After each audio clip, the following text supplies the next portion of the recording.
Assalamualaikum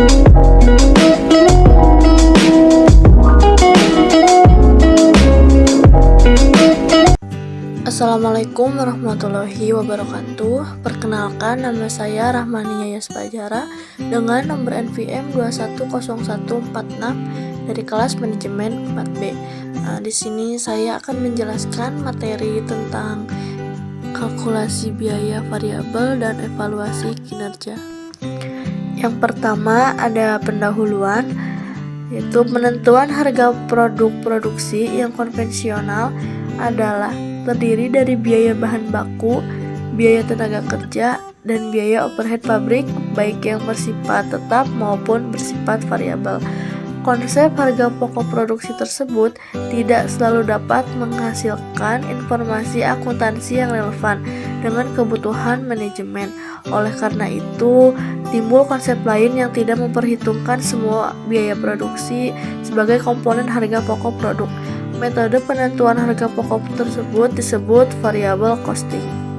Yang kedua yaitu kalkulasi biaya variabel dan biaya penuh.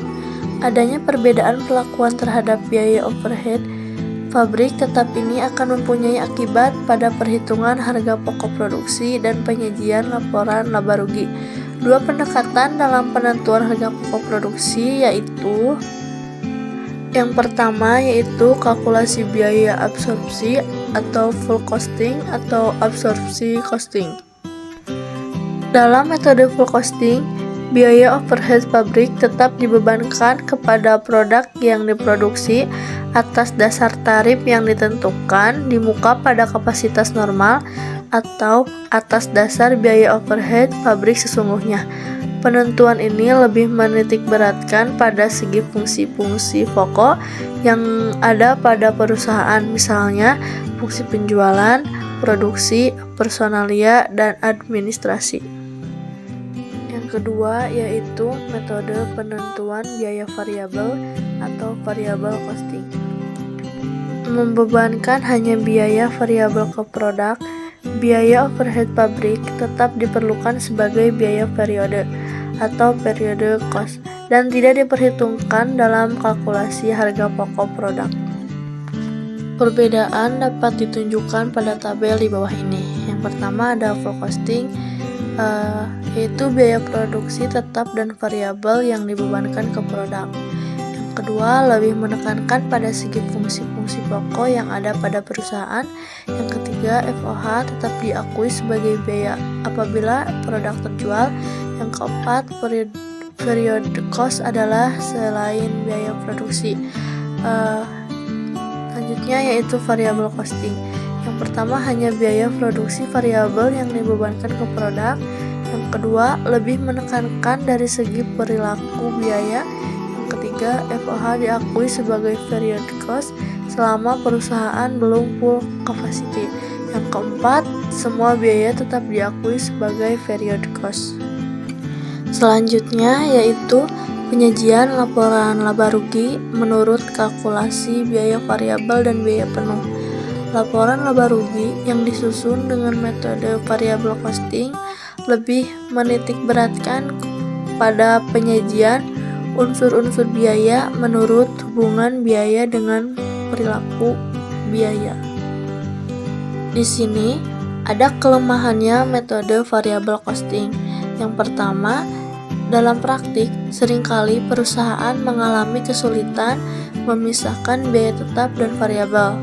Yang kedua, kalkulasi biaya variabel tidak diperbolehkan untuk kepentingan eksternal.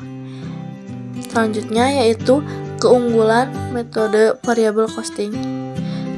Kelebihan lain, kalkulasi biaya variabel adalah menghilangkan dampak perubahan persediaan dari pengukuran laba. Terus selanjutnya ada keunggulan penentuan biaya penuh atau absorpsi. Kalkulasi biaya penuh merupakan metode yang lazim dalam menilai persediaan untuk laporan eksternal dan tujuan pajak dalam Financial Accounting Standards Board dan Internal Revenue Service. Tidak mengakui kalkulasi biaya variabel. Sistem ini murah untuk dilaksanakan karena tidak memerlukan rincian biaya, pabrikasi menjadi komponen tetap dan variabel. Ada manfaat variabel costing bagi manajemen. Yang pertama, variabel costing dapat digunakan sebagai alat perencanaan laba. Yang kedua, variabel costing sebagai dasar penentuan harga jual. Yang ketiga, variabel costing untuk pengambilan keputusan manajemen. Yang terakhir yaitu variabel costing untuk pengendalian biaya. Di sini ada contoh soal, yaitu kalkulasi biaya variabel PT ABC adalah perusahaan manufaktur yang menghasilkan produk A. Biaya variabel per unit untuk produk A adalah $10 untuk bahan baku dan $5 untuk tenaga kerja langsung. PT ABC memproduksi 1000 unit produk A. Berapa total biaya variabel yang harus ditanggung oleh perusahaan? Untuk jawabannya yaitu biaya variabel per unit sama dengan biaya bahan baku ditambah biaya tenaga kerja langsung. Biaya variabel per unit sama dengan $10 ditambah $5 sama dengan $15. Untuk $10-nya dari bahan baku dan $5-nya dari biaya tenaga kerja langsung. Total biaya variabel sama dengan biaya variabel per unit dikali jumlah unit total biaya variabel sama dengan $15 dikali 1000 unit sama dengan $15.000. Untuk $15-nya jumlah dari biaya variabel per unit.